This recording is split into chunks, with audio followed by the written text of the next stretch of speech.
I started recording, by the way. I don't know if you want to. I figured we were getting into the combo, so you were going there. It was kind of, it naturally started to kind of flow. So I was like, let me press the button. yeah. But yeah, and there's nothing bad about that. It's just different. You know what I'm saying? But I think it was so fun in 2010, 2011, 2012. I don't know what it was like for you. I'd be curious to hear, because I know you have probably a much different story, and you're from West Virginia. I'm from Boston. It's different worlds. But for me, I was in high school. I think we're the same age, right? Did you graduate high school 2011? I'm 2010. Okay, so you're a year older. Well, I mean, dude, once we get to like this age, I just consider. No, it's the same thing. Yeah, for sure. But like when I'm talking about back then, I was 17, senior in high school, and that's when my music started to like actually kind of pop off on the internet. And sorry, I didn't mean to cut you off. Keep going. No, go ahead. My first thing was 2010, 2010, a month before I graduated high school. I did a video with Rex Arrow, and this was like before Mac Miller took off. I don't even think he had done High Life yet. Yeah. We were all in that same little, like, because Pittsburgh's extremely close to where I'm from, so like I was in that scene a little bit.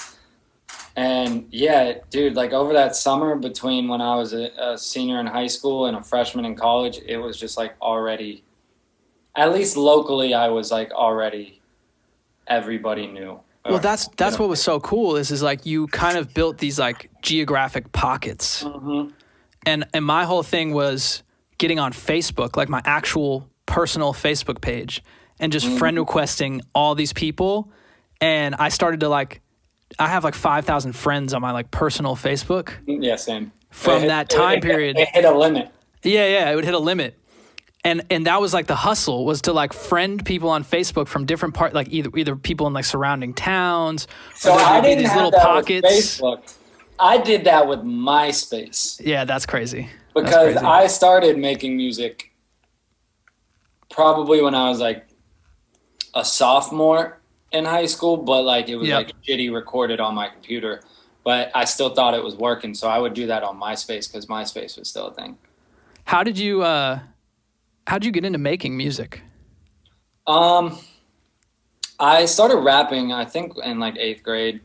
And in hindsight, it's funny because we had the rep of like the frat guys and stuff, but like I just related a lot to hip hop. Like I didn't know my biological father, and I think I was at an age where those things were affecting me. So like when I listened to like hip hop, I heard stories that kind of just, even though there's differences, I just related more to those stories than anything else. So I was like, I want to rap. So I just had a shitty desktop mic. Like, do you remember the stringy mic that came with like all desktop computers back in the day? Yeah. I had that, and I would download beats off LimeWire or whatever was the thing. And I would plug them into a boombox. I would burn them on a CD and plug them in. Hold the boombox up to the microphone and my face, and I would like rap into the mic. And the mic would record the beat and that's funny, man. That's funny. Yeah. So that's I think that's really that's how I started. And then when I was 18, Wiz Khalifa started to like bubble. Classic, I tweeted about this place ID Labs that was like about an hour from me. Yep. And I looked on their rates, and it was like $50 an hour. So I would just go in there and like record a song, not even mix it, not master it, just put out what we did that day. Yeah. And that was like my first 2 years of it. And would you put it out on YouTube? And was that YouTube was the thing? No, that was Dat Piff era, bro. Dat Piff, yeah. No, I remember. Dat Piff was my shit. Yeah. I think that's very true about hip hop music in general. It's like, obviously, traditionally, hip hop music, culturally was not the background that you and I came from. You know what I mean? And I think we probably have different backgrounds, but still, but everyone can relate to the story of like overcoming something and kind of like entrepreneurship and all these themes that hip hop embodies. You know what I'm saying? And oh, you keep going. Sorry. I was just gonna say I've always felt like I was, I was trying to be very like, just understanding of that and understand that like, for us as like kind of white rappers who came up in this like, I hate to call it that, but the frat rap era. That's what it was. That's what it was. And it's funny. Like, I love it. I think we were borrowing, and kind of, just trying to pay homage to this style of music that we did really connect to when we were kids. You know what I'm saying? And we wanted to make music like that. And then it became its own kind of subgenre. And I leaned into it. I mean, yeah. I was, if you go on any major hip hop publication, the stereotype is what they labeled me. I was the stereotypical frat guy. That's what I was. Like Complex, everything. They always referred to me and Mike. Yep. And I definitely leaned into that because it was working. And like, that was kind of my life at the time. Totally. But like, yeah, it definitely came in with good intentions. Or like I did, and I know you did. And I used to get defensive about that. Like, oh, I'm not real hip hop. Like, I'm talking about my life and shit like that. Yeah, right. Do you know how the term frat rap actually came about? I don't think a lot of people know this. No. Okay, so do you know who Peter Parker is? No. Yeah, Boston dude, right? Yeah, he's a Boston dude, and I think he's in Minnesota. He's actually a really good dude. No, he's the man. He's the man. And this was back in like, again, 2010, 2011, like, all of us kids were running around in our own little like pockets and like building a fan base and getting popping on like good music all day and Bro Bible and all that stuff. Peter Parker I think he was like getting in the mix with like Sammy Adams and like a couple other people like that. And he coined the term frat rap. It's funny you say that because I looked on Dat Piff, I swear to God, probably like a week ago, and I never do that, but like I was just looking at my old music and like listening to it, and it's like kind of fun now to reminisce and be like that. Totally. One of the mixtapes that has one of my songs, and I remember Peter Parker cleared it with me. Yeah. It's called Frat Rap Volume 1. Frat Rap Volume 1. That's what started it, bro. I think I'm on that tape too. I might not be, but I briefly looked and I was like, I don't even fucking remember this song that's on here. Yeah. It's crazy, man. It's crazy. I don't know about you, but I feel like there was so much that happened in like that time period. I don't even remember like a quarter of it. It was just kind of like a very weird time. In my mind, it's like so chaotic about it all. Yeah.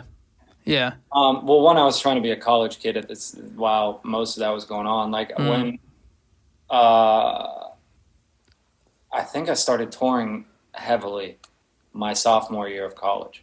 And by the end of that, I dropped out. But like I was still trying to have like that life and mix it with the two. And dude, I like don't even have that many memories of the early days. Yeah. No, I feel you. It's I can't really go back and explain like why the music reached the people that it did. You know what I mean? And I mentioned to you before we got on, like I was watching your podcast with Mike Stud, and I thought it was really cool the conversation you guys were having about like, yo man, like kids have music tattooed, your lyrics tattooed on their arms, and that shit really means a lot to them. Like you should be proud of that, regardless of the ups and downs of any of our careers and things like that. Like those are such trivial in the moment things. We forget to take a step back and look and say like, damn, like, we've done something meaningful. You know what I'm saying? Especially to a lot of kids that, really resonated with that music at any time over both of our careers, which we've been in the game for kind of a minute now. I'm a decade in, bro. Yeah, me too.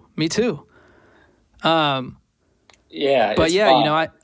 I thought it was really cool. You guys were kind of reflecting on that, but I don't know how it even happened. I think it was just this like moment in time. You know what I'm saying? And for me, I kind of started to get involved in this whole Boston scene that was happening, and Sammy Adams was popping off, and I started working with Matty, who goes by Mixed by Matty now, but at the time he went by Matty Trump, right? Yeah, before Trump was a a frowned upon name, he went by Matty Trump. I forgot and I clown him all the time. I still call him that. But, I started working with him, and he was starting to produce my stuff, and he produced like all of Sammy's music and stuff. And so I think there was this kind of pocket over here of like Sammy Adams, me, you know, a couple other people.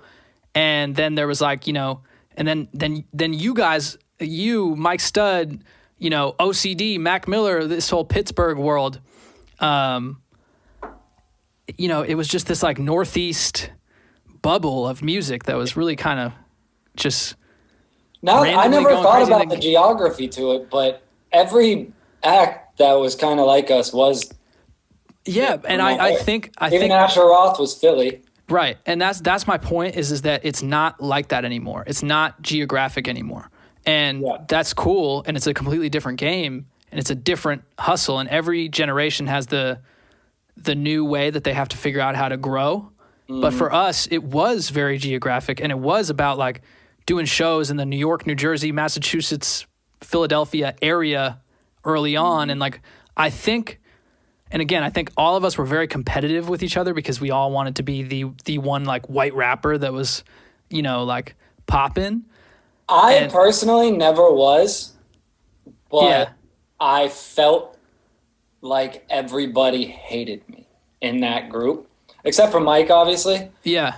But it was like a respect thing. Like I was always like looking at everybody and like trying to reach out. And like I was never like, I never personally felt competitive, but like I felt like everybody was like that to me. Yeah, I mean, none of us knew what the hell we were doing. But I wasn't even saying that for any point other than the fact that I think what's cool and interesting about that whole moment in time is that I think personally I think everybody's success helped everybody else's success because it created this kind of like scene.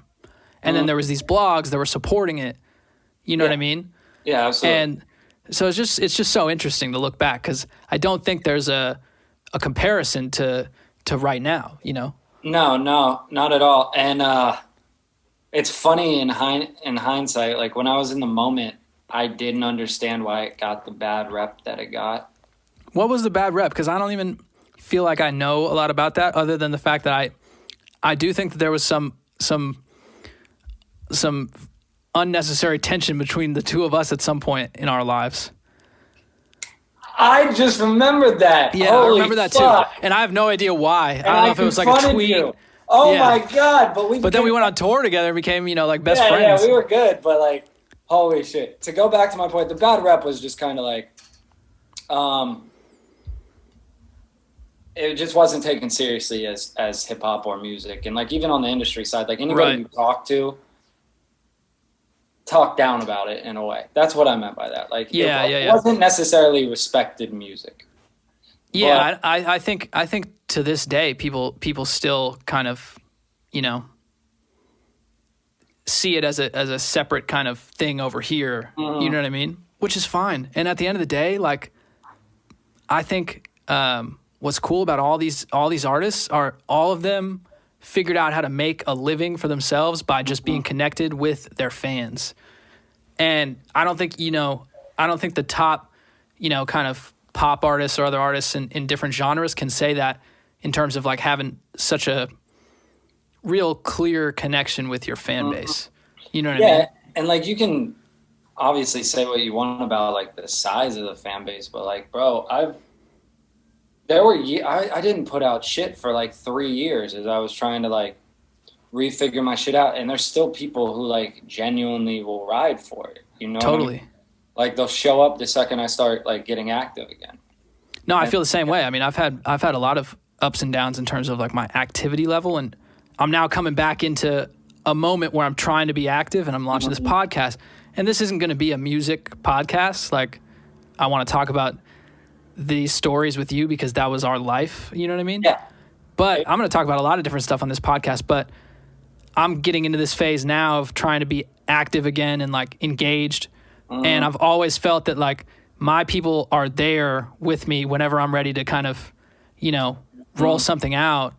And that's amazing. I'm so thankful that I was able to build out a fan base like that. I don't care if it's 20,000 people, you know, and someone else has 1 million people over here. Like if you can get 100 people to like really support you, that's a great thing in this world. Yeah, and also the thing I love, which might not be the best for longevity. Like I looked at my Instagram analytics because I was working out a brand deal. Dude, I have like -1% of my fan base is under 18. So it's -1. So Like they're over. like with Yeah, me. right. No, totally. I remember 5 years ago, my fan base was 18 to 24. Now it's 24 to 30. Yeah. They're growing with me. Mm-hmm. And I think that's one of my motivations for this podcast too. It's like I want to add value to these core people that have been with me for years. And I think all of our interests are changing a little bit. My interests are changing. I want to talk more than, I mean, I'm still going to make my albums and make music and put it out. I love doing that. I'm going to do that forever. But I want to show people more sides of myself than I was just able to show in my music over the last 10 years. I was talking about this on some podcast or something, but I always felt, and this is just my personal feelings towards it, and like I don't want to offend anybody who did like certain things I did. In the early days, I don't feel like any of that music. Like I remember thinking at the time, these people don't like this music as much as they like me. Like I always felt like I was more of an entertainer in those early days. And like that's been something I've even been trying to lean into more, like show more of my personality and the things that, like, when you think about like our constant releases or our videos back in the day, like they were honestly just showing who we were. And I did remixes a lot over somebody else's song. Right. And you were just trying to let people know like your life, your lifestyle, kind of what you were about. But like I didn't feel like any of those songs were like groundbreaking for the time, even personally. Until I started working with Louis Bell and he taught me how to really make a fucking song. But like, I always that guy knows how to do that. In my head, I was like, I'm pretty sure people like me more than they like this. What do you mean by that? You're saying that like the thing that you feel like connects you with your fans is who you are, not necessarily the music that you were making? Yeah. I remember thinking like, I'm pretty sure I'm more of a figure than I am a musician to people at those early days. I hear that. Well, to me, and I'm not saying that's right or wrong. Yeah, that's how you feel. I get that. I mean, I see the Huey Mack brand as this brand that is like, it makes people feel good about themselves. You know what I'm saying? Like I think, you know, I know you're a complex person. You've had a lot of different styles of music, and you know, you have a lot of different things that you talk about in your music, but especially in those early days, you know, I get that. Like, I think people were connecting with you because, you know, you're the life of the party. You know what I'm saying? Like, and not to like just put you in that box, but I'm just saying like, I get what you're saying. People gravitate towards the feeling that you give them, and it's not just from music; it's just from being who you are. Yeah. And even more now with like social media being so prevalent, people can get that more. And yeah, I don't know. It's interesting. It is interesting because I don't want to diminish anybody's feelings towards certain music, but I just, I like remember having that thought back then, because even like I would release stuff and I like wouldn't even love it. I think it's totally normal to be an artist and to your own tastes change over time. And I've had different moments in my life where I've like looked back at music that I've made and not felt connected to it. But as I've gotten older, I now see that all of it is just like, you know, my take on it is that it's all reflective of that point in time. Yeah, and it's like when people are like, I wish you would make things like right. you used to. It's not that music was ever better, because I think I could, even speaking about your music, like I know you make better music now structurally, you know, sonically, everything. And it's just like, no, it takes them back to a moment where they felt good. That's exactly it. I don't think, and you said it, we're not dissing anyone saying, yo, I love that old song, because I love that. I mean, but I have learned the hard way to not do that. I heard Josh Brolin on a Mark Maron podcast talking about this movie that he did in the 80s that he fucking hates. And people would come up to him and he would shit on it. Yeah. Like, I can't believe you like that thing. And then he like got to a point where he's like, I realized by saying anything negative about that, it's taking the joy out of what that person feels by that thing. Yeah. I've I've come to that realization in my own music for sure. I hear you. Yeah. And I make jokes about it, but it's never like I'll make jokes about like "fuck me, baby" all the time, like how. But like how how could you not? It, but like how in could reality, you not? it's a pretty fucking funny thing. It's again, it's just these are just moments in time, and when you're young, just like making fun music, that's beautiful. I think that when people say that, I think what they mean is, I want to go back to how I was feeling at that time when you made that music, and I feel that way too. I wish I could feel the way that I felt when I was 16 listening to "Man on the Moon" by Kid Cudi. Well, but I don't have the capacity to feel like that anymore because I'm an adult now. No, like, dude, I remember how I felt going on Dat Piff the day Kush and Orange Juice came out. 100%. And like, there's still some Wiz Khalifa songs I like and like I enjoy that he puts out, but like, I would never say I wish you make this again. Like, I understand that. Like, well, you get, because you've been in that position in a different way. You get that what you're feeling with Kush and OJ is, and I still listen those to that, moments, and you go back to that time. Yeah, 100%. No, I do that all the time, and I think Kush and Orange Juice was that project for almost everybody that's our age. Yeah. It's the same thing kids with Mac Miller was. Right. To a lot of people of our generation, I feel like. Yeah. Yeah. That's funny, man. And you're right. Mac was coming up in that circle in that time period of people too, and it was incredible to see his trajectory in his career. You know what I'm saying? And I think people like you and I have a lot more insight on that from like the early days. Mm-hmm. I met him the first time I ever went to ID Labs, and they all hated him. They thought he was annoying, and like, not like they didn't like hate him, but like he was kind of just running around the studio like, who is this kid? Type thing. Like, he was very interested in I mean, it goes to show you like why he had the success he did, but like, it got to a point where I think I was working with Germ, and he was just like annoyed with him. And that's then funny. I think probably 3 months after I met him, he dropped the High Life tape, and it just started to just like, and I just like, it was cool in the sense of getting a firsthand look at like watching that happen to somebody. Right. But yeah, it's like, it's crazy, man. Yeah, I remember that too, and I did a co-headline show with him at the School of Rock in Hackensack, New Jersey. Have you ever played that place? And I know the name. I can't remember. Is it Game Changer now? It might be. I don't even know. This was a minute ago, but I kind of did like direct support, like right under him, and it was like right around, I think, when that mixtape came out, and he was really starting to kind of like pop off out of nowhere. I think he had a song with Chris Webby right before that. Am I remembering that correctly? I don't know. But like, that sounds about right. He did the show and just like shut it down, dude. And again, he was not well known at all, but the way that he took everything so seriously, you know what I'm saying? We were hanging out in the green room, and he had his whole team, all those guys like Tree J, all those dudes, and they were like praying before the show, just so mentally tapped in and like doing what they were doing. And so seeing that focus, it's no wonder, you know what I mean? Like the success that he had, and just the passion that he had about music was so incredible.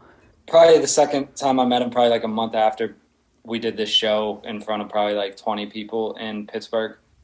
And I fucking knew. I was just like jealous of him. Yeah, that's what I'm saying. Like it is a jealousy thing a little bit when you're up and coming. But not only that, like, it wasn't the jealousy that I had for other people. It was, I wish I was that good. Right. That's what I'm saying. Like it was effortless for him. You know what I'm saying? It was really effortless.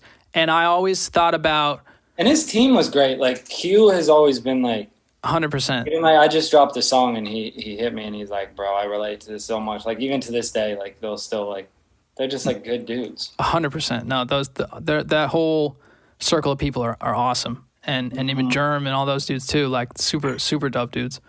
But the way that he made everything so effortless and how he was so, I think, focused on the one thing, which was just like making great music. I always envied that because I always had my head getting in the way of like, you know, how do I do this? And, you know, how do I kind of like get this song to more people or whatever? And you have to put all that aside and just focus on the job and focus on the task at hand, which is just making the music. And I think he seemed to really understand that and just be in the studio making shit. Yeah. And you got to think with things like that too. Like that was the perfect time for somebody like him to come in. Not only with the whole frat rap thing going on, but Pittsburgh was so big at the time. Like the snowball effect of Wiz Khalifa snowballing into Mac Miller as well. Right. It's like, it's such a perfect pocket of time for that to happen that it's like so meant to And happen. didn't the Steelers like win the championship right around then too? Like it always works like 2013, that. 2014, There's something like that. Perfect snowball effects of Yep. like, yeah, what it's just like meant to be. I heard someone say whenever a city gets big in music, there's always like 3 artists that'll come out, kind of. I don't know if that rule holds true all the time, but that's something I heard one time. I mean, you can just tell when there's like a real movement behind something. Yeah, exactly. Like, I think exactly. Taylor Gang really started that, and then it had. Well, then you get the itch and you want more. Yeah. So how have you been adjusting to this new lifestyle, man? The quarantine life, the Zoom life. It's not bad, man. Yeah. The beginning, like I live alone, so there were some nights that it got pretty dark there where I was just in my head. But I also like I've been learning guitar and I'm about to start releasing. I guess I'm releasing music right now that kind of sounds like my last album, but then I'm kind of switching it up to this like more acoustic, more singer-songwriting music about like self-reflection and stuff. And like it's 100% a product of being quarantined completely alone for the not completely alone, but like I started writing all these songs that were just like very self-reflective, and I was like, this is completely because I've just been alone. Yeah, it's just a product of your environment, kind of. That's really interesting. So you feel like it's kind of become a positive in my life, I think. No, for sure, but it's affected the way that your writing process goes. Yeah, absolutely. I mean, just the thinking process, I think, and I think that goes for a lot of people. Like, I feel like a lot of people are finding new things out about themselves. Totally. Totally. Yeah, because you're not wasting time in the bar scenes and shit like that. Well, I think when you can't waste when you can't spend your free time around other people like you normally would, the only other option is what's that? Sorry, I got to dip in, by the way. Dude, do it. You know, we can do whatever. This is the Cam Meekins Show. We can do whatever we want. You've known me for a while. He knew I was going to come out. I'm not judging. Worst things to judge us off of. Exactly. Yeah, you know, I think when you don't have the distractions of hanging out with friends and going out and going to restaurants and, you know, having drinks with this dude and, you know, doing whatever, the only other option is to sit with yourself and like figure shit out. And I think a lot of people are going through it right now. A lot of people are going through it, and I've definitely had those nights of like depression, and like some days are like that, but like a lot of the time it's been like having conversations with myself about myself. You know what I mean? Does that make sense? How does that look? What's the conversation, Huey Mack to Joey? We won't go there, but like I just think when you're alone with yourself, you confront things that you've been masking, whether it's through partying or like things that you don't like about yourself. You know what I mean? Yeah. And maybe that's I've been doing a lot of reading lately, some of it about spirituality and all that blah. But like I think it has gotten to a point where, you know, I'm just finding all the things about myself that I want to change, and I'm like making efforts of self-realization and stuff like that for the first time. Yeah. I hear that. I think that this is a unique. It's really hard. Like there's no question about it. I think that this situation is really hard and really hard for a lot of people. And I've certainly had difficult times. My dad passed away a couple months ago, and I saw that.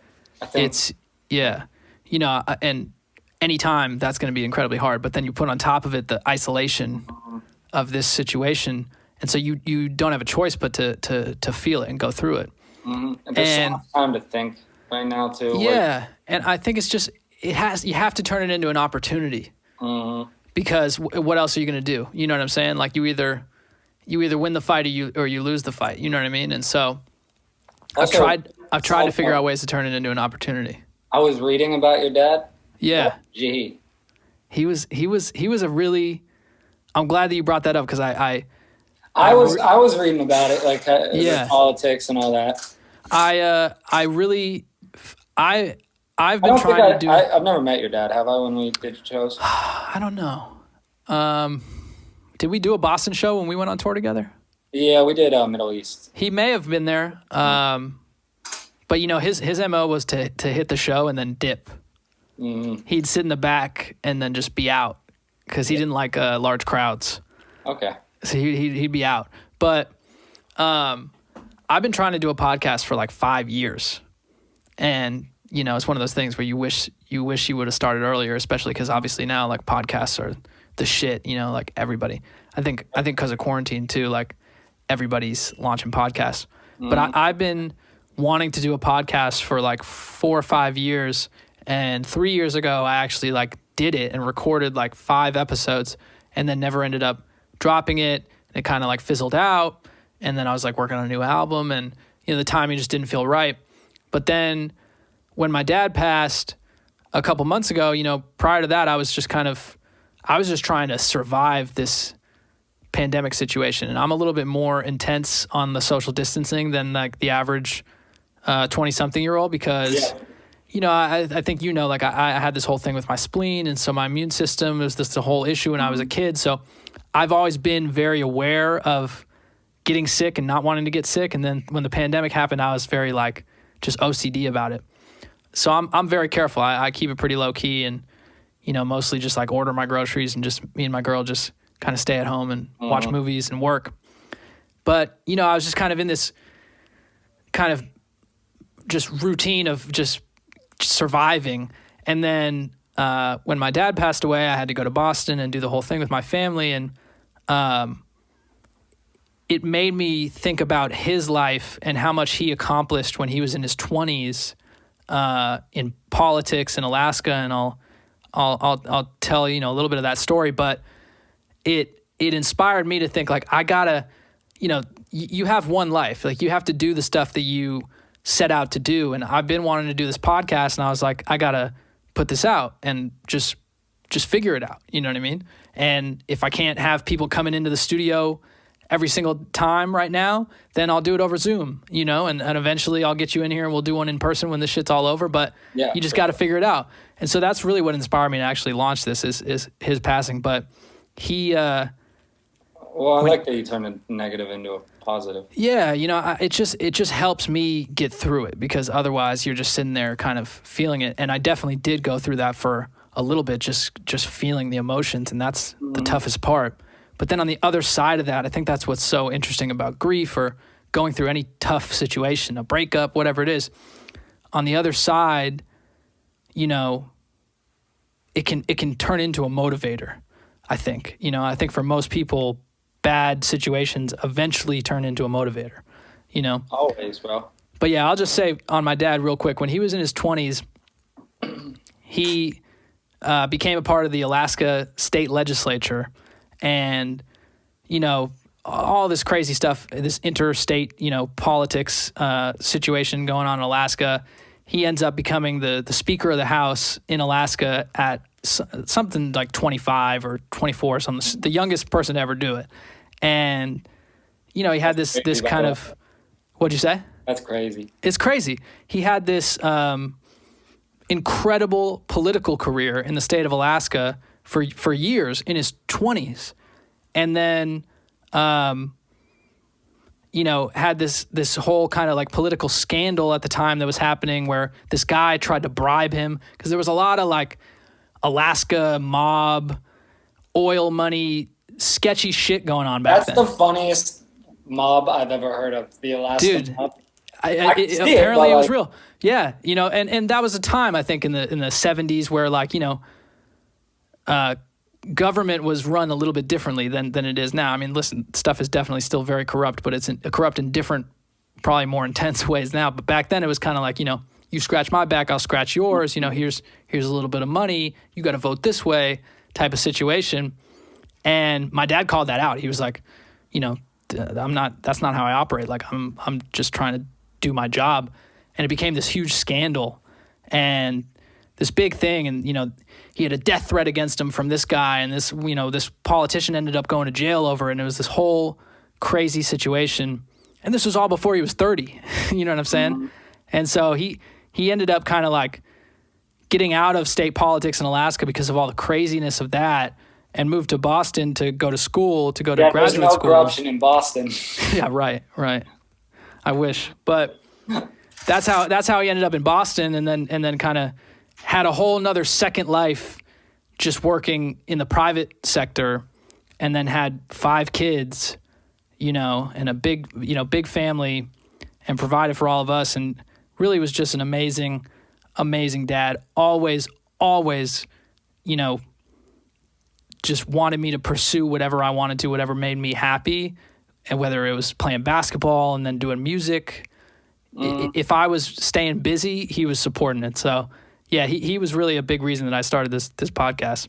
Sorry to go on that tangent. No, you're good. And I think it draws, I guess sort of, not in the same, but an interesting thing with us. Like we had such early first incarnations of ourselves, right, career-wise. And like for a long time I had like a lot of regrets or guilt or whatever you want to call it, or blaming of myself for kind of the ways I acted when things first happened. Like I remember I got very defensive with like, cause kids from my hometown hated on me. And I became kind of like, not in a mean spirited way, but I became kind of an asshole or protected and stuff. So I had a lot of like that. And I think like when I look back at that, like first sliver of life that you or I had, like it's become a positive in what's going to happen for the next.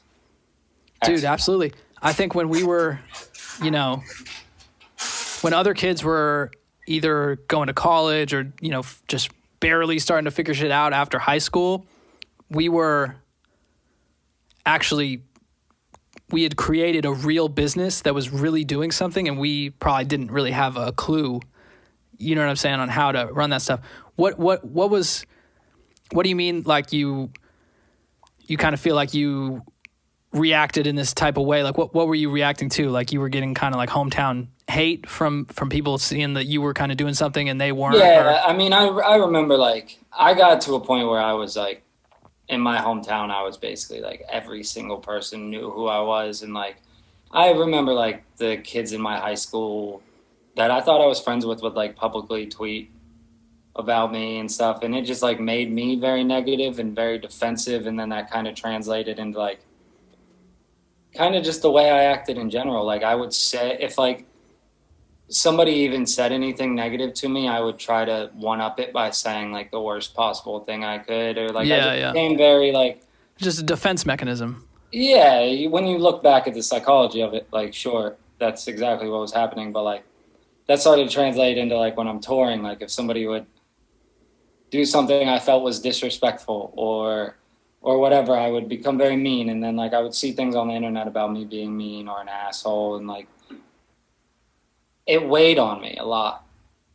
Or like even in my music, I have like a terrible song that's very popular about one of my ex-girlfriends called 1111. And like I fucking felt like the biggest piece of shit after that for like years. Just because of what the song was about, or yeah, it was like an anger, like I was trying to hurt somebody because I felt hurt at the time or whatever it was. Right. And like those things like weighed on me so heavily that it like sparked me to become a much warmer, nicer person and change kind of my attitude in general. So I think when I look back at like my first 6 or 7 years in the future, I'll be like, yeah, it led to something. When do you feel like that changed for you? Because I'll tell you, I mean, I met you. I mean, we crossed paths a couple times, did shows, but I met you. We went on tour, and I got to say, I mean, my first impression of you and my only impression of you is like you're one of the nicest dudes I know. You know what I'm saying? Like you're so like welcoming and like warm in that way. You know what I'm saying? That's always how I've seen you. That's always how you were to me as an artist coming in and, direct support under you on your tour and everything like that. Like it was never any like defensiveness. So I'm curious. I think it changed around that time because the first album did like crazy Billboard. Then I started getting label offers, and then it didn't. I mean, you saw that tour, like the show started to go down. And that's when I kind of, life humbled me a little bit and started making me think about things a little bit differently and adjust things. But like, I remember before that, like, I mean, I remember I talked about it. You said you listened to the Mike one today. It's like, I talked about how like, I wouldn't necessarily give people the time that they deserved when they would come and approach me, because I got kind of like insecure or awkward around like strangers and stuff. And then like I would see on the internet that I was an asshole, or like people in my home were saying that. And then, it kind of made me shift that. And obviously I think like I knew who you were since 2010. So there was always like a different respect, and like your friend group was always very nice. So like I was always very open to that. But like I definitely recognized that like there were parts of my personality that was very flawed in those early days. I hear you. I think that, we all have that. It's just like like that being said, you are one of the greatest dudes.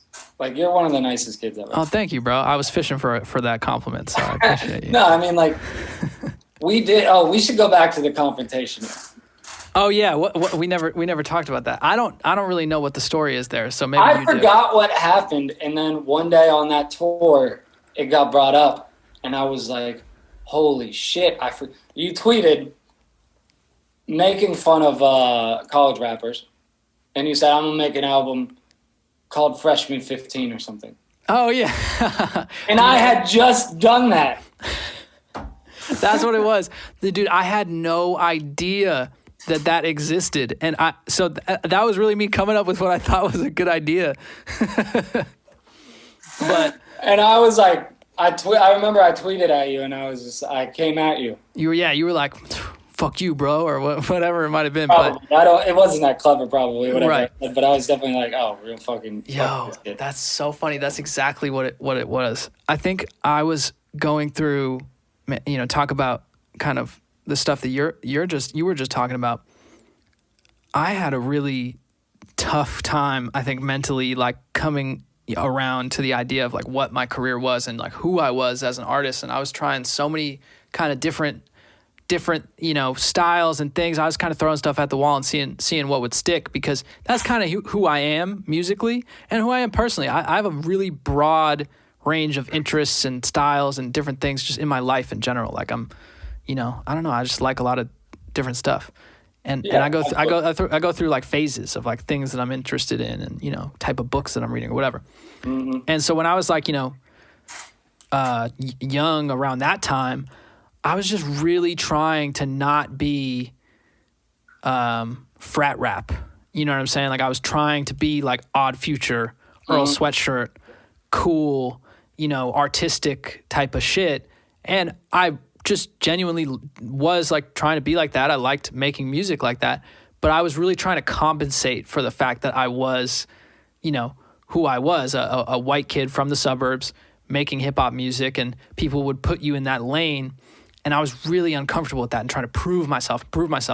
And I was the same way, but I didn't my actions didn't reflect my feelings. Right. I would be like, I'm not fucking frat rap. And then I would go put out a song that's like, drink, motherfucker, drink. Yeah. Drink. But I think looking back on it, like, like it's okay to just be, who you are. And I'm not saying that that's who you are, but like, if you want to be, kind of partying college lifestyle, and that's what you're literally doing in that moment, there's nothing wrong with that. And I don't think I understood that. And so, I'm not saying that I was being fake back then with my music or whatever. Like, I don't think I was. I think I was making good music, but I think my personality, I was trying to be like, I'm not this, I'm not that. Like, I'm going to like fuck any of these like college rappers. Like, because I thought I didn't go to college, so I'm not a college rapper. But that's not what that means. My music was connecting with like, for the most part, white male college kids. You know what I'm saying? Like that was the demographic. Yeah, so exactly. I can't hate, but I was trying to hate. No, and I used to carry my friend one time told me, he's like, why do you have such a chip on your shoulder? And like, it was because of that, because like I was so boxed into something I didn't feel like I should be boxed into, but like in reality, like I boxed myself into that. I even remember, and this is going to be a funny Tim LaRue story. Oh, I love those. I fucking hated Tim. Damn. Because early on, I dropped a song, and I only say this because I like Tim a lot. Of course, yeah. But early on, I remember I released a song, and he tweeted about me talking shit. Damn.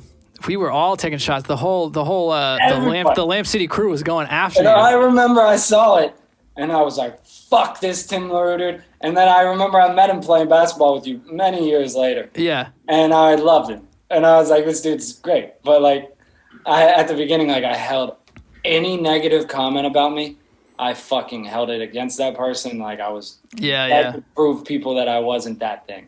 Right. For the record, Tim LaRue, great dude. Great dude. Yeah, that's funny, man. That's really funny. So, I'm curious, like how did it play out for you? Because I just know from, the Dat Piff era when you really kind of were coming up, and like, I think you were doing a lot of stuff with Mike, and you had these like crazy remixes out that were going crazy, and like you were always just like, there's just had a crazy buzz going on, and like, always in the mix. You know what I'm saying? How did it all happen for you? What was the driver of the success, you think, for your career? Was it right place, right time? Did you feel like you really had like a business vision that you kind of put together and implemented, and you knew like, or was it just kind of go with the flow? It just happened. It was so on the fly. And I mean, I know you're probably the same way, but it was like one thing worked, then the next thing worked, then the next thing worked. So it was like, all right, now I got to release something within the next 3 weeks. So like, I wasn't even like reacting or like, what's my 5-year plan? I was just kind of like, all right, well, I got to appease the people because it's growing. So at the time it was like, we were so attention heavy in like our bubble and world that I felt like I had to keep feeding people. So it was just like one thing after the next, and not even sitting back and thinking about what you're doing or actually putting out. And then to the point where it probably plateaued a little because of that, because I wasn't sitting back and thinking about what I was doing. I got you. Yeah. I mean, I feel like you have a similar path in the way that everything was so like on the fly at the beginning. 100%. It was really just taking advantage of like one opportunity at a time, and just thinking about like, how can I just do something to like, create some relationship. A lot of what I was focused on at the time was like we were talking about at the beginning of this, is like figuring out how to do live shows. Because I think I just felt good doing live shows and like connecting with fans, but it really is like the way to grow something brick by brick, or at least it was back then. And so I was just trying to figure out how to like get on shows, and I remember like I would just like spam email, Sammy Adams' manager at the time, and that's how I ended up finally like linking up with him and like starting to like do shows with him.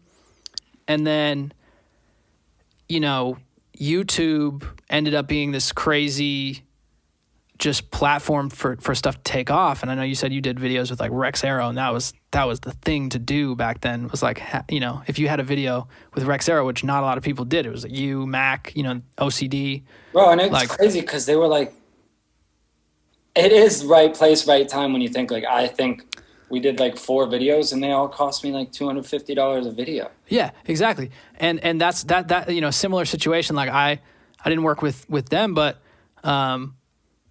or him, is that one guy, or is that one guy? His name's Ian. So I connected with this kid, Hunter Lyon, who I'm still cool with to this day. I haven't talked to him in a minute, but he's killing it. You know what I mean? I've seen his name everywhere. Yeah, he's killing it. And he was, I think he was in like high school. You know what I mean? Like I think he was like 15 or 16. I don't even know. But I was like, hey, bro, like I'm visiting my sister in New York City. Let's get together and shoot a music video for this song Rain, and like let's figure it out. And I just came up with the concept of like, let's go to FAO Schwartz, RIP, and just like fuck around outside this like area in New York City, because that was the only area I knew in New York City. And so I was like, let's just go there and like shoot a video. And then that video got, a million views in like not a lot of time, and like just went crazy. But I didn't. Is that Rain? Yeah, that was Rain. And that was really the thing that kind of put me on the map on that next level beyond just the first like kind of Dat Piff phase. But it was not planned. You know what I'm saying? No, and that's how Kilmer was for me. Yeah. Like Rex Arrow was like the first thing, the first couple, and then Kilmer had reached out and he was trying to do them. And he was just like, yeah, man, I'll shoot your video for like exposure. And then he started getting so much work off of doing my videos at the time that he wasn't even charging me. So we were just able to just kind of like keep running them up. Yeah. So how did you and Mike meet? Kilmer. Got you. Kilmer was working with him, and somehow I was connected to Kilmer at that point too, or maybe a little bit before. He reached out to all of us. He was reaching out, yeah, and he reached out to me, and he reached out to me on some producer shit, and he produced. I mean, he did a lot of my early records. Yeah, he produced a pretty big song for me on my like first mixtape. And he's getting back into that. He's got this really talented kid, 44 Phantom, that he's like doing a lot of the production on. That's fire. So, you lived a lot of life on the road in those early years. I mean, from like the time I was 18 to like 24. Yeah. It was and I was on the road a lot too in that time. Do you feel like that really shaped your worldview? Yeah, I mean, it was definitely a gigantic culture shift for me, because like I had only really been to like Orlando, Florida for a couple of vacations growing up, or like Disney or what? Yeah. And like I had been to Myrtle Beach like once or twice by that time. So like I hadn't really been anywhere. And then all of a sudden you're just kind of seeing the world out of a van with a bunch of friends. And it's like, it's really a crazy experience when you look back at how like awesome that whole thing is. Dude, it's amazing. But I think what's so cool about like going on the road like that when you're not big enough to be on a tour bus and you're just like renting a car or getting maybe a van or something like that, is you're really living one day in each of these cities as if you kind of lived in that city. You're not going there like a tourist. You're going there like a person who lives there, kind of, because you do a show, you meet up with people that live there. You're going to like the cool food spot.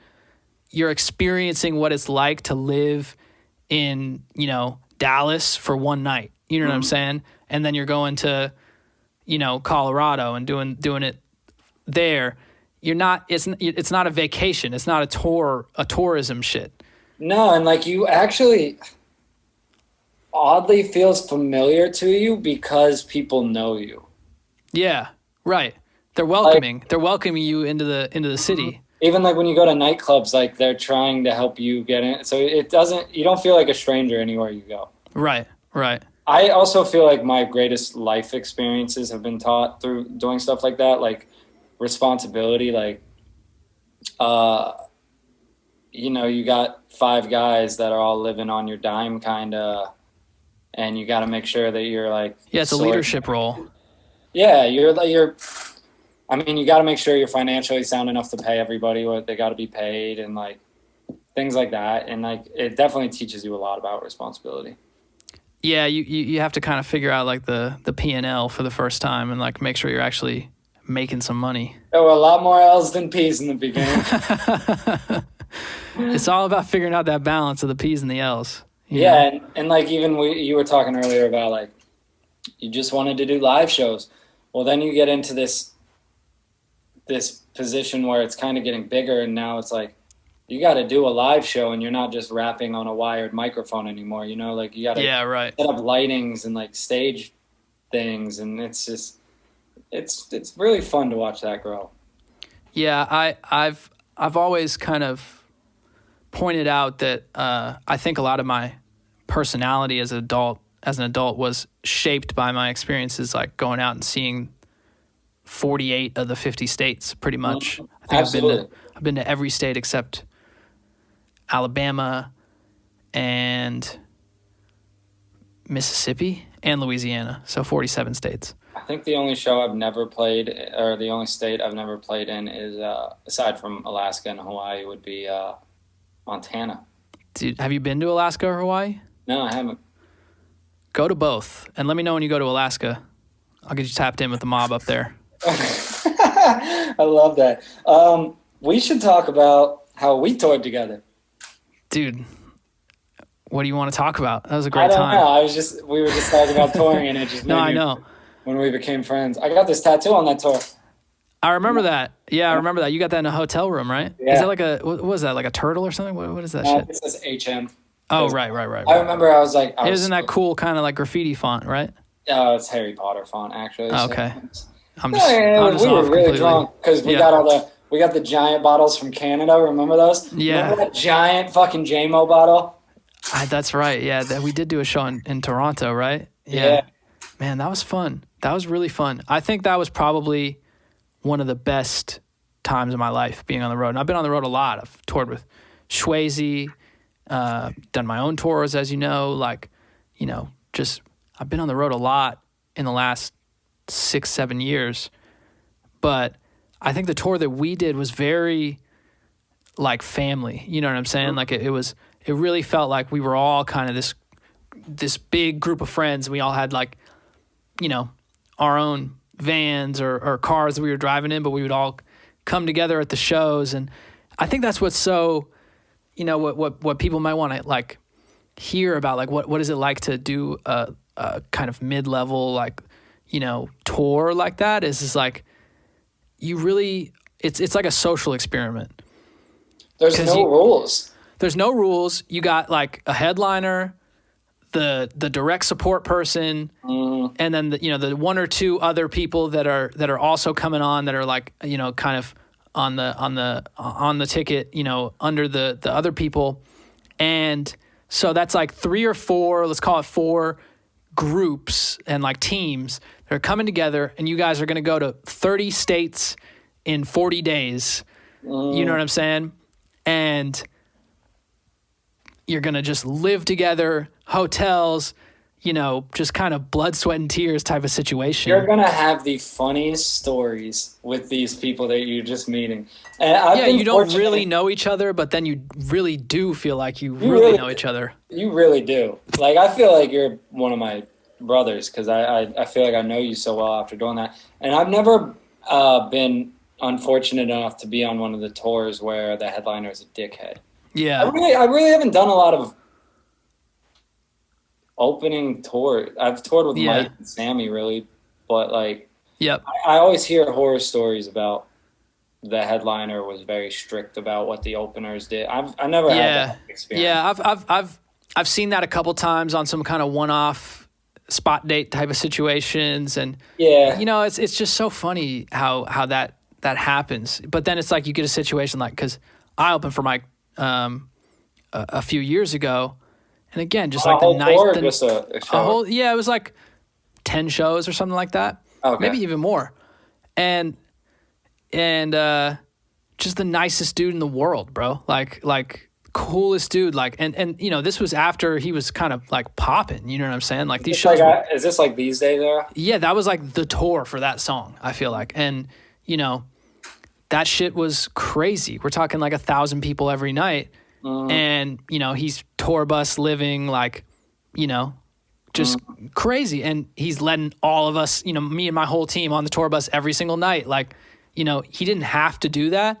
But again, it's that mutual respect of like, I think we've all come up around that same time period and just, this is a job. We're all playing a role. You know what I'm saying? And I think most people, maybe not most people, but the good people understand that. And then there are people who maybe are driven by the wrong reasons sometimes, you know what I'm saying? Ego and things like that. Yeah, I've heard stories where it's like, no, you're lucky to be on my tour. Right. And it's like, you know, I don't think that mentality makes anyone happy at the end of the day.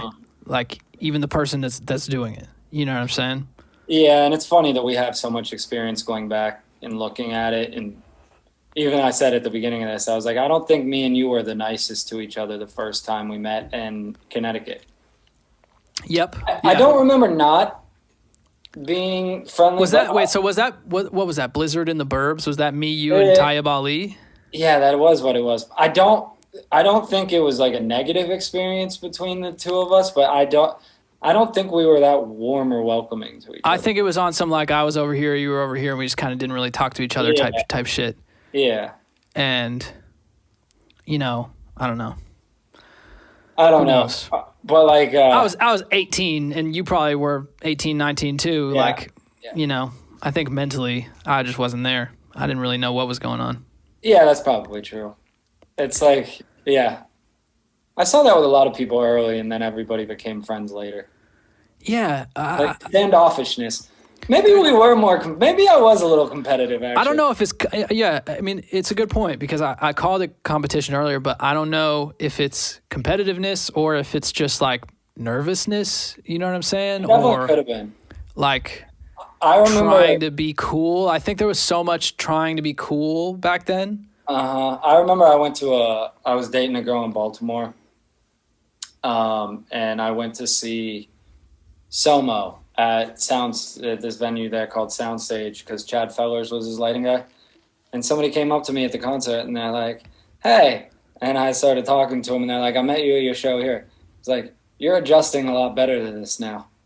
And I was like, what do you mean? They're like, you're like nice, you're fun to talk to now. And I was like, oh, all right. Nice like, to meet you. Cool, shit. But like, I understand what he was saying. Like in the beginning, it was so nervous and like. Yeah. Yeah, I mean, I used to get so nervous doing shows, bro. Like I wouldn't be able to eat or do anything leading up to a show. And then I would, and this is like when I first started doing shows. So these would be like 3-song sets, and then I'd get off stage and be exhausted because it was so much anxiety on stage that like your heart is just working overdrive. You come off stage and you're just like, damn, like. I haven't eaten all day. Like, I'm just so nervous, like crazy. And I was always like that until I got on stage, and then it was like a relief. Yeah. And that was for me, like when I kind of first started, and this was, I was 17, 18, 19. And then you start to do more and more. And like, I think it's once you start actually having your own fans that like come to see you and like they give you that call and response where it's like, hey, like these people want to see you perform. And then you start to feel good about yourself. And then you start to love the feeling of doing shows like it's a drug. Yeah, and it's why all these people are so egomaniacal and stuff because, dude, when you're in front of 500-600 people and they fucking love you, yeah, it's very tough to come down from that. Yeah, there's not a lot of feelings like that. Or any feeling like that. When somebody's holding up a sign that says, please fuck me. And like, dude, your ego's just through the roof. Yeah. Yeah, and it's really, really misplaced, you know, because it's really like, misplaced, dude. Yeah. You think you start to believe it, you're like, I am that dope. I am really fucking tight. And that's where you become a little asshole and stuff like that. And it trickles into your personal life a little bit. But yeah. So how do you feel like because, again, I love talking to you because I think we have had the same time periods. You know what I'm saying? So I think we're both, and like you said, I consider you one of my closest friends, and in this music world, like, and even, in the last, couple years, I mean, it's been a little bit weird because of this quarantine, pandemic situation. I haven't seen you in a minute, but every time I see you, it's like, we're just family. It's good vibes. And I'll see you, at some bar out here in LA or whatever, you know what I mean? We'll always kind of have that mutual connection and experience of being on the road together that really makes you like brothers. You know what I'm saying? Like, it's like, I don't know. It's like we done seen some shit. Yeah, it's like, you kind of went out and just kind of did this thing together, and it's like this huge feat that you kind of accomplished. And I feel like that in a lot of ways with people that I've been on the road with, but not everybody. Not everybody.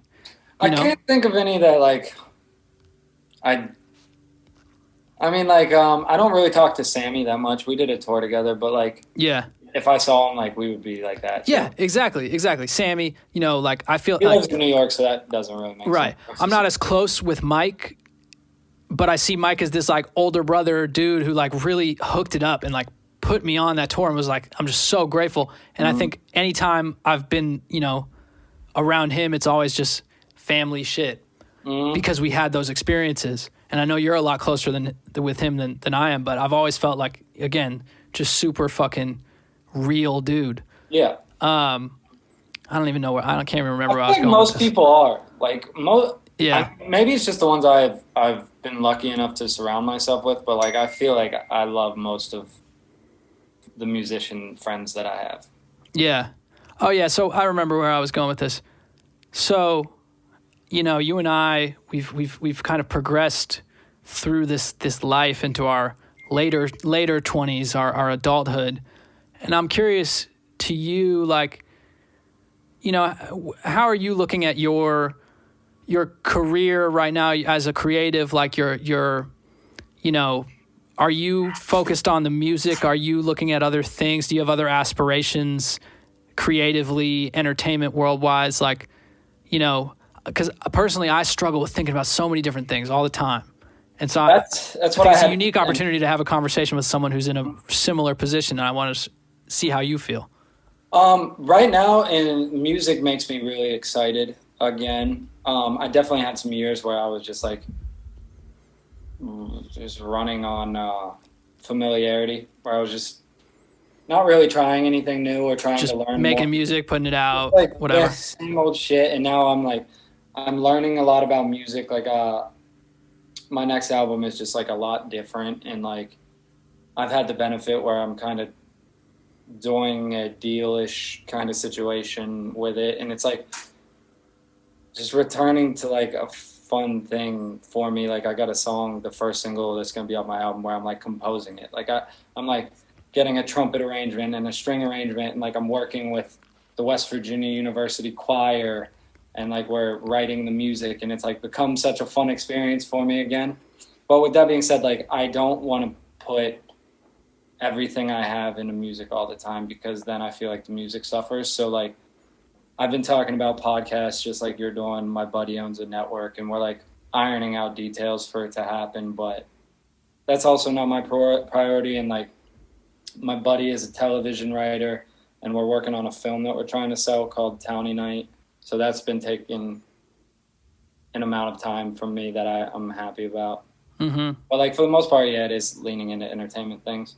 Yeah, I hear you. And I think when you come out here and you live in LA, like there's all these, you all of a sudden there's all this like world around you that maybe we didn't know beforehand coming from the East Coast. And we didn't have outlets to it really. Yeah, right. We didn't have any kind of frame of reference at all, mm-hmm. And then you come out here and they're like, oh, all these different, people are writing this or, trying to do this, and I want to put my hand in this and, figure it out. Mm-hmm. That's interesting. Yeah, I hear you. I mean, I the same way? Yeah, I just had an album come out mm-hmm. a few months ago, and then, and that was a really fun process, and it was like Lamp City 2, and Lamp City, the first one was really like my kind of debut. And so I looked at that project as kind of like, this is the first step of the next phase, if that makes sense. You know what I'm saying? Like the intro to chapter 2. That's how I felt about my last project as well. I was like, this yeah. feels like a breath of fresh air for me. How do I expand on this? Yeah, and it's cool to hear that you are doing things like, getting tapped in with like the West Virginia, oh, bro, I gotta trumpet or whatever. Like, I'm not even going to tell you who the feature on this song is, but it's fucking wild. Really? I'll talk to you after. All right, yeah, hit me with that. Oh, but I think great. that's what you got to do is like figure out ways to kind of remember the just the excitement of writing music, because I think in the streaming era it can get really repetitive because you're incentivized to make music that's going to do good in the algorithm, and you forget why you like making music sometimes. Mm-hmm. You know what I mean? Like I was in the studio with somebody and they were like, you don't have any idea how many people come in here and ask me to make them something that'll pop off on TikTok. Right. Yeah, it's like, how do I get a song that's like immediately going to catch someone's attention in the first 3 seconds and not have, a skip rate on Spotify and like, and that's all cool. And I think it's like really scientific to like look at those algorithms and figure out how to like manipulate them and, make songs that will perform well in the algorithm. And there's a time and place for that. But, I wonder if the quality of music is changing because people are afraid to just take creative license and just like do cool shit. And I also am optimistic that that's not the case. That's not what it will be. It's just that we're in this new world where, TikTok is a new thing. Spotify is a relatively new thing. And so the first iterations of that are always very basic and simple and just taking advantage of like the new platform. But then there will be, someone who comes out and, just drops some incredible piece of music that like, flips everything on its head. And, I'm waiting for that. I feel like it's always been like this in a way. Like if you think about radio singles, like back in the day, they were like 7 minutes long. And then the format switched to more of like a 3-minute, 30-second song structure was the base. And now with all these streaming era and TikTok songs, people are making 2-minute songs so that they're hitting algorithms and stuff. So I feel like it's always going to adapt like that. Hopefully it doesn't get down to like 30-second songs, but you never know. You never know. Yeah. But no, I think you're right. I read this like really interesting thing in some book that I was reading. I think it was, I don't even know. It might have been Think and Grow Rich by Napoleon Hill, which is a really classic. A fan gave me that at a concert. It's a classic book, yeah. The book. I have it. We wrote a little note in it. Yeah, that's amazing. Yeah. I think there was he was like randomly talking at some point, and this book's like 100 years old or more. I mean, and the author's name was Napoleon, so it's not any. Yeah, exactly. I mean, you don't know a lot of Napoleons these days. He was saying in the book, he was talking about how radio had just come out as a technology, and he was talking about how the first people that were popping on like radio, like just random broadband radio or whatever, were these quick-witted, like one-liner comedians who would be on the radio and they would just say these like funny little stupid 5-second jokes, and they were just dumb and just very easy for people to just be like, haha, that's funny, like bam, it like gave me some release of serotonin and I like it. And he's talking about how with every new innovation in technology and in he probably didn't use the word technology back then, but in every new iteration of media and like just ways for us to communicate, the first example of that is always going to be the most dumbed down path of least resistance version, and then it's going to be followed up by things of substance, and it's going to get like progressively more substantive over time. And so I think about that all the time with TikTok, and that's true. It's so true. The first stuff to get popular on these new platforms is the stupidest stuff you could possibly imagine, because it's just easy for people to understand. It's just simple. A kid can get it, an old person can get it, everybody can get it. It's just easy. But eventually I think people crave more. They crave substance and information and like real kind of long format stuff in some sort of way. And so I think we will see over the years to come with these quick apps, whether it's TikTok or whatever the new thing is, like there's going to be more substance eventually. And then maybe that's podcasts. I think that's something that's kind of popping off. Podcast is becoming the new radio.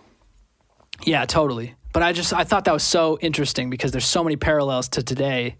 And in music, it's not about who does it first, it's about who does it best. Yeah, exactly. But I thought about it with music at the time because I was like, the first music that really got popping on Spotify was the very kind of cookie cutter, music that was able to please the algorithm.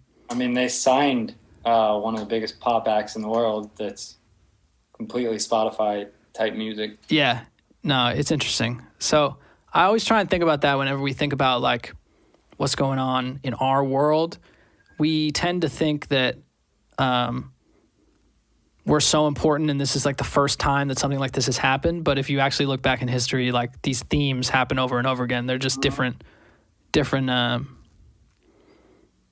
versions of it and new technology. Yeah. Absolutely. So when's the new album dropping, bro? I don't know. Right now I'm doing like songs every month that kind of sound like the last shit. And then hopefully the first single will come out in March. I'm excited. I'll send it to you. I'll send you the demo after this. And Let's go. I'll tell you who's doing the fucking bridge and you're going to be like, what? I'm excited to hear that, bro. I'm excited to hear that, man. Dude, yeah. I'm really glad that we got to do this, man. And just also, when are you dropping new music? I mean, I'm going to start Lamp City. Yeah, so Lamp City 2 came out, and I'm gonna start dropping new singles probably a little bit before January. Sometime in December, I'm gonna drop something, and then start dropping some more singles and dropping these podcasts. And like I said, I'm trying to be active and just engage with my people. You know what I mean? That's the one I remember. Before I drag this on anymore, like in early days, I thought it looked bad if I responded to a lot of people. So on Twitter or whatever. On Twitter, I was like, oh, there were artists who just responded to everybody, and I always was like, the stigma was like, oh, that looks like they're reaching, or like, but now it's like I want to connect more with these. Totally. Yeah, I hear you. Hoodie Allen's always been about that life. Yeah, that's who I was thinking of. Yeah, I'm just gonna say it. I know what you're thinking. I'm just gonna say it. No, I feel you though.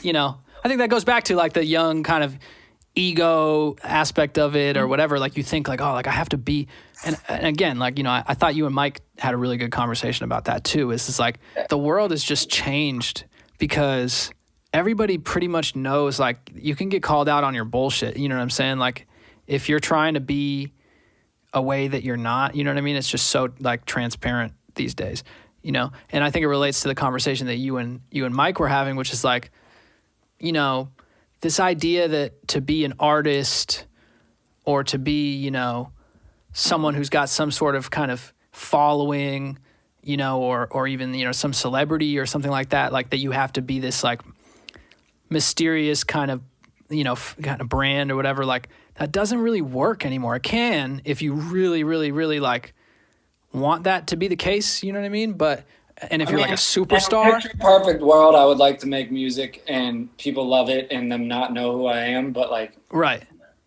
at the same, it doesn't work like that. And I think it democratizes the whole process a little bit. You know what I'm saying? Like we're all just human beings. Like you're Huey Mack, the musician, but you're a real person that lives a real life in a real city, and you make a living doing what you do, and same with me. And we're all just people. And I think the idea of, the aura of like an artist and things like that, like it's kind of changing a little bit because we're all so connected and accessible. All of us, all human beings are so accessible now on Instagram, and people just see like your real life and your real circumstances.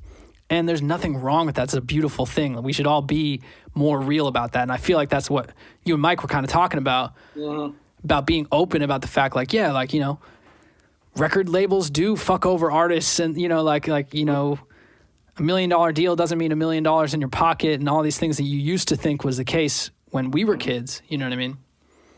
Yeah, and it's crazy, man. But I like being transparent. I think that's kind of one of my best qualities is that I'm kind of authentic, like openly. So like, I'd like to connect with people and let them see me more. Yeah, I feel like you have always done a really good job of, showing people who you are, and And like making that a part of your brand, you know what I mean? Like the ups, the downs, everything. Yeah, but that's kind of how I am in my personal life. Like my friends are just like, sometimes they hate how honest I am about things. And like I've seen it even work negative. Even like I went through a very depression phase, and like I fucking had some really fucking depressing ass tweets because like I overshare. Yeah, I hear you. But yeah, I think it works more in favor for people. Dude, lately I've been like, I switched it up and I'm feeling better now. But for a while, especially like early in the pandemic phase, I was like so like overthinking, like tweeting and stuff like that. You know what I'm saying? And it really doesn't matter. Just, say what you want to say. I'll say something and I'll be like, I forgot that 60,000 people get that just in their feed. Just some crazy. I just had some stupid fucking thought that I would only tell my friends, and now fucking all these motherfuckers are reading it. Yeah, but that's what I think. That's what people want to see. You know what I'm saying? Like they want to know what's up with Huey Mack. You know, not a lot. I'm just not a lot. Probably gonna watch a movie after this. I feel that, bro. A rom-com. Probably. Big rom. You ever need recommendations, you know who to call. All right, you already know, man. Well, shit. I think this was a great conversation, man. How I feel long have we been talking? Like 2 hours? Yeah, I think so. Something like that. Let me check. When was the last time we saw each other, man? I feel like it's been too long. It had to be probably at On the Rocks or something. Yeah, probably. Hour and 30, which is, I think that's perfect. It's pretty healthy. That's not a bad conversation. Yeah, that's great.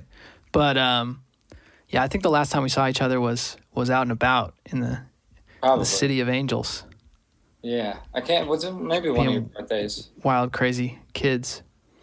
Probably. We're becoming men now, dude. I'm late 20s. The internet thinks I'm mid 30s.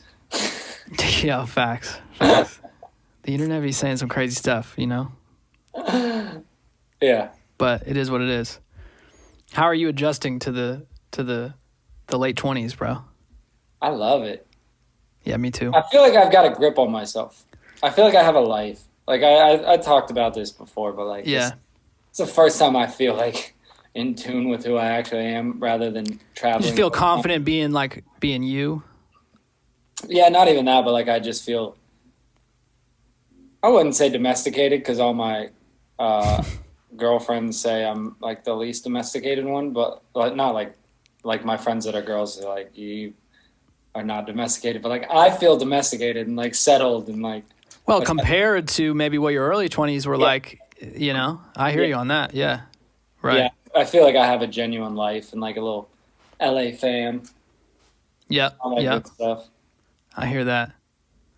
Well, we're going to have to do this again, man. I mean, you know, I'm very honored that you were one of the first guests. I don't know if you'll be episode 1 or 2 or 3 yet, but you know, very, very early on in the life cycle of this new I'm excited, man. endeavor, I'm glad you asked me. I was pretty happy when you asked me. Totally.